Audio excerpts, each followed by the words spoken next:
Hi, my name is Amy. Thank you very much for watching, and let's make some bad financial decisions together. This is for entertainment purposes only, and if you're entertained, please like and subscribe.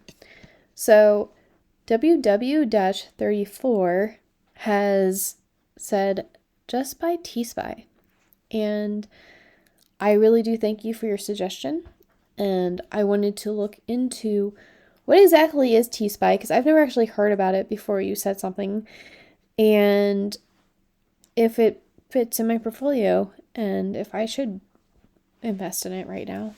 So, what is TSPY? It is TAPP Alpha's 0-day to expiration S&P 500 ETF that pays monthly.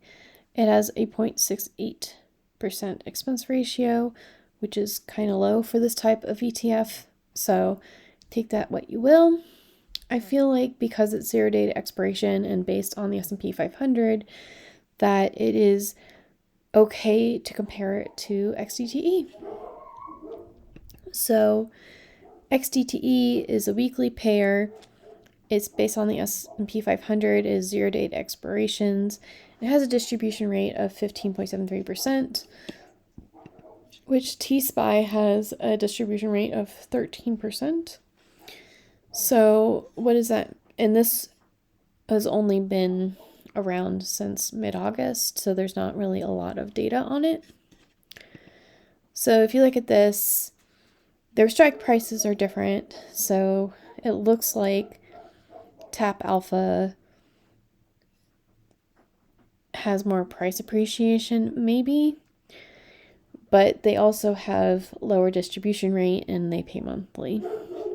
So I looked into the total real returns, and for XDTE, if you put in $10,000 on August 15th, you would have $10,670. And for TSPY, you would have $10,637, which is basically a rounding error. So we'll have to keep an eye out for the next year or so and see who and which one is the better investment, because there could be certain markets where TSPY is better and there could be certain markets where XDTE, and depends on where they're doing their strike prices and their different funds. So maybe one's better managed and everything, and maybe having the less expense ratio will help TSPY. Who knows? But instead of going with whichever one is the quote-unquote best, what you could do is do an option wheel.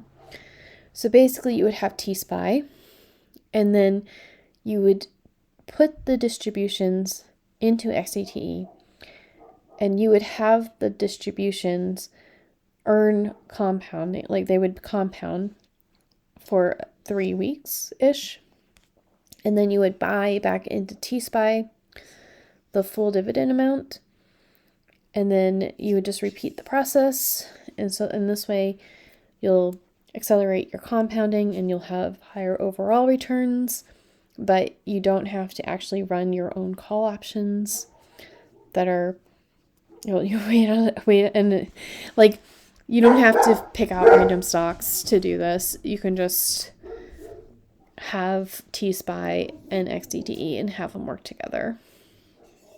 So then could I use, and also since XDTE and TSPY have, I wouldn't say like such low distributions, but because like it's under 20%, I would also look into like a JEPI and compare that, because JEPI is unique in that they own the equities and they only use 20% of the equities for covered calls.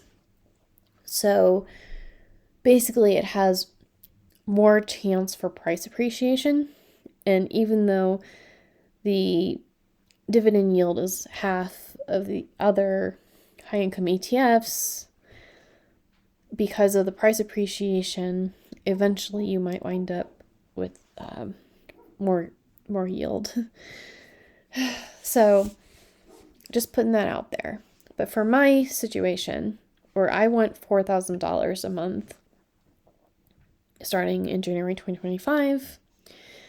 To get into TSPY, their last distribution was 27 cents, which means I would need 14,464 shares, and the current price is $25.52, which means that I would have to have about $370,000 in my brokerage account in order to get my $4,000 a month.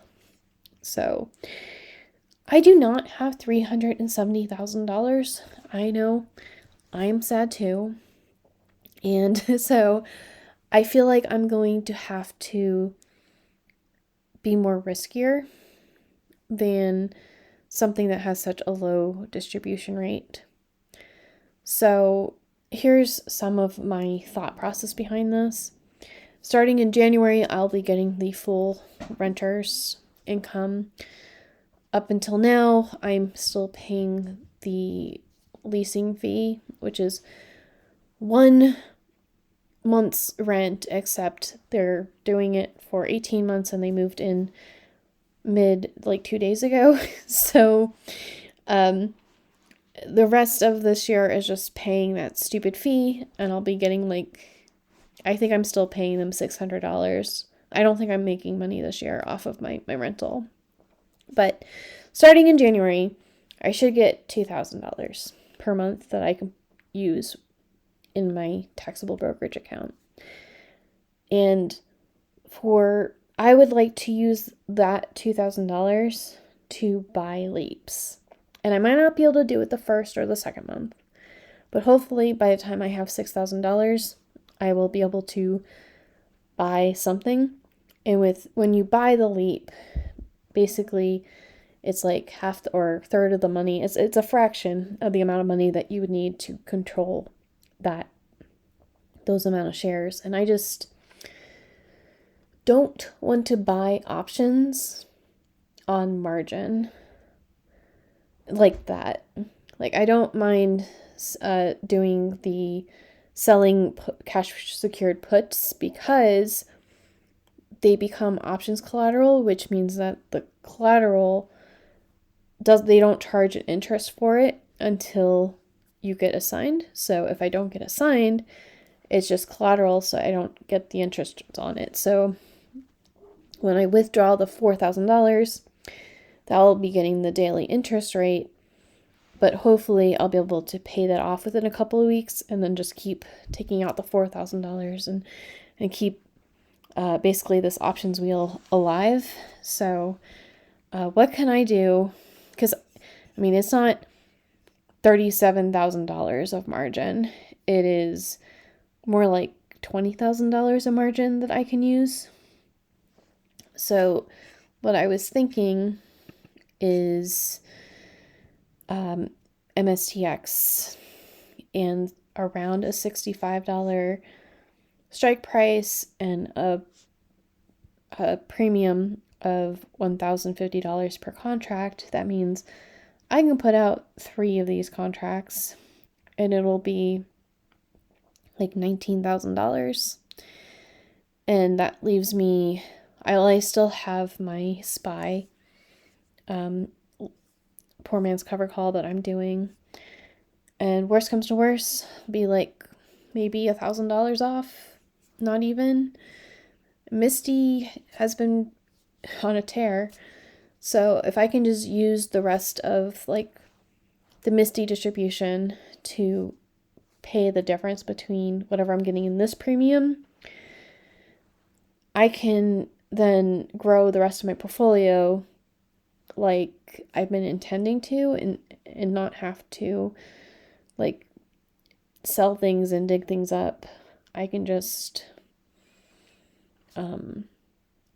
take out a relatively high amount of margin on a very, very volatile stock and, try to get to that $4,000 more quickly. So I think if in month 3, I can do my TQQQ and that'll help.